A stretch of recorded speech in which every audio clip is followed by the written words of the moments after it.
don't think it's because I have made my seasoning. That's why it tastes so good.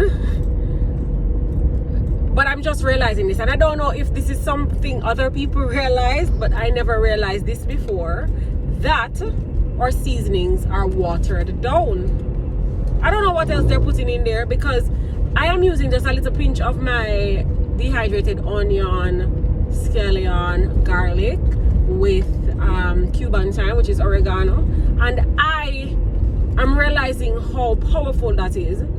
Versus when I buy commercial seasoning, I am shaking the life out of the container in order to have the food taste good, or taste, you know, the flavor.